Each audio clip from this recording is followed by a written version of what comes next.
What the?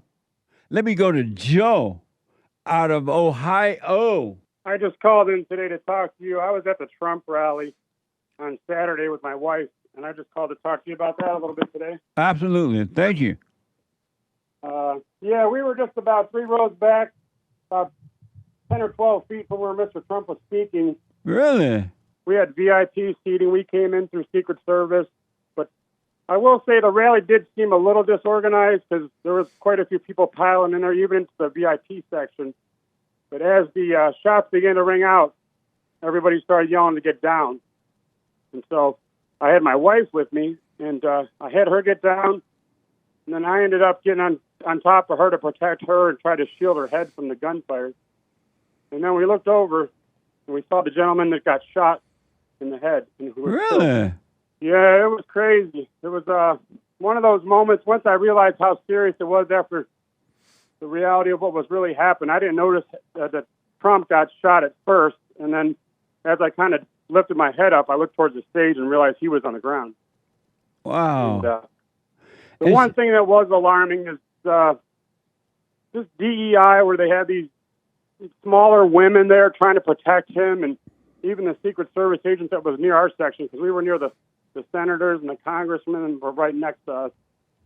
And I just don't know how that's going to change, because something bad is going to happen just within the framework of that. We have these shorter women trying to protect a taller man like Mr. Trump. Yeah. And they're kind of, I looked at that situation, and they seemed unprepared, and just overall. And even after leaving out of there, it was interesting how it's amazing how dishonest the media was about the situation. Many of the people close to what happened were very calm and collected, which was amazing to me, and it was remarkable to see how collected everybody was, and everybody was just trying to help the people that got hurt. And I watched the local police came running over there to help the gentleman that got shot. And you said the local it was just police? amazing to see You said the local police? Yeah, there was a group of local police that ran okay. over there after the one gentleman that got shot up in the on the bleachers. I saw them go running up in there to take care of him. And then, and like I said, in the meantime, we were just all huddled down there. And the one guy that was there, who was a former Navy or former military guy, was really helpful, man. The courage that he displayed there was amazing. I think he has some type of show or podcast, but his name was Sean, and I'm not familiar with his last name, but he was amazing in that situation, guiding the people away from the gunfire over there and where the guy got hurt. I know. We were all able to get out of there, but it was interesting to listen to the media talk about how they described what happened there initially, and some of them saying there were some loud noises, and some of them even described it as Trump just fell down on stage. I mean, it's unbelievable and alarming to see how these people describe these things and mischaracterize what happened. I can't even. I don't understand, and I guess it goes back to what you say about people being evil. How people could be so dishonest about what was even happening in the realm of that situation. Yeah, the media cannot be trusted for sure. They're definitely on an ego trip. And then you mentioned the short CIA females. There was a guy at the Sunday service, a friend of mine at Sunday service, and he mentioned that too, how the woman was so short that she couldn't really cover Trump all the way, right? And but that woman, it's being reported that from CBS News, in an effort to diversify the agency, Director Kimberly Cheadle aim to have 30% female recruit by 2030. Not only are they going to, that woman proved that women should not be in the CIA like that, they're going to add 30% more. It's going to become 30%. Just imagine how dangerous it will become knowing that these women cannot protect anyone in the CIA. Yeah, I would agree with you that. And beyond that, you could tell the women that were involved in that situation, and I mean, Secret Service, women. It's the Secret Service agents, women that were in that situation were frazzled. You could see it. You could see it near where we were, and they were not calm and collected. And they even the one was ducking. She wasn't raising herself up to protect Trump. And it's like, the instinct within the framework of a woman is that's not there to die for a man. Yes. The reality of it is like in any given situation like that, I don't care what it is, the man is there to protect the woman, and if he gets killed, so be it. And that's kind of the same idea that I had in my mind as I saw my wife laying there uncovered. I got on top of her and covered her head, right on, not knowing for sure what was going to happen next. But one thing I did want to mention too while I'm on here is just the amazing courage and presence that Mr. Trump displayed put me in a position where I felt like I've always been a supporter of Trump, but also in that circumstance, I realized how tough he was just all around. I knew he was tough mentally, and you could see all the punishment he's taken from these people trying to attack him on a daily basis with all these lawsuits and lawfare. And after that, I looked at him like a warrior. And at that point, I thought, man, I'd walk 1,000 miles over broken glass to vote for this man. Right on. So you were on, you said what row? About 11 rows behind him? No, I was 3 rows. I mean, when Mr. Trump was speaking, I was like right near where he was. We were in the VIP section there, and we were like right next to where the senators were and the congressmen. So we were right. Nice. 3 rows back. So, Joe, let me ask us. So you're sitting there, the president starting his talk up, you're relaxing, you're not expecting anything.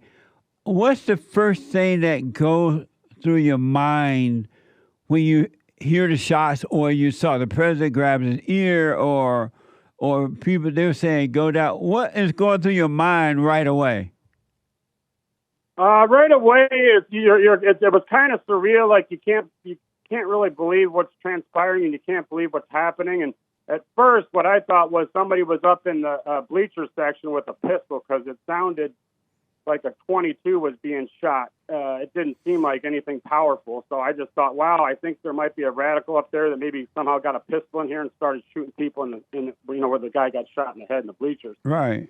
So once that happened, and the guy, once we heard that gunfire, then everybody just started yelling, "Get on the ground, get on the ground!" And so that's what we ended up doing. And my friend and I just were trying to protect our wives. And honestly, like your life kind of flashes before you, especially when I saw the guy was wounded, and that's when I thought, man, I thought my life might be over soon. Quite honestly, I thought, wow, because we didn't know where it was coming from at all. And there was nowhere to go. I mean, there was thousands and thousands of people there, and even in that was the media, hundreds of people at the Trump rally, and that was such a lie too. They just get on there and they describe it as hundreds of people. There was not hundreds of people there. There was thousands and thousands of people. I mean, and that's the thing too. There was nowhere to go. Like you couldn't. Typically, I think in those situations, people try to run away from what's happening or try to get away. There were so many people there. No one was going anywhere, and all you could really do was try to get on the ground and protect yourself. Let me ask you 2 other quick questions because of time. So did you see the other 2 people that was wounded?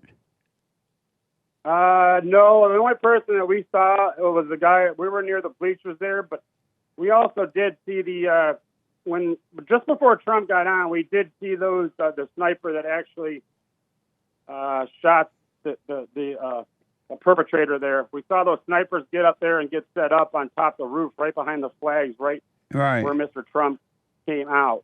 So did you see the blood on the president's ear? No, I didn't notice what happened. We weren't able to see him because I think by the time we heard those shots, everybody started dropping down. And by the time I looked up, there was a dog pile of Secret Service agents on top of Mr. Trump, and then obviously they were holding him there until they could eliminate the threat. And Joe, when you looked around and you saw the dead man in the eye that had been shot, what were you thinking then? That's when the gravity of the situation really started to enter my mind, and like I said, it just kind of, it's hard to, your life kind of flashes before you, because quite honestly, like I think you start thinking, am I next? I think that was the next question.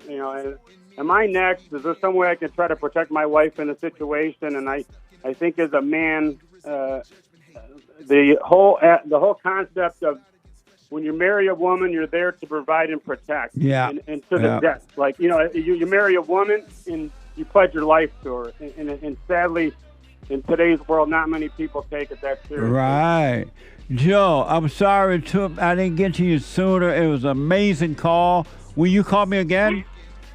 Sure, absolutely. Thank you, Jesse. Yeah, I can go on and on. This is so interesting to me, man. Call me again, Joe. All right, take care. And thank you for that follow-up, man. You're welcome.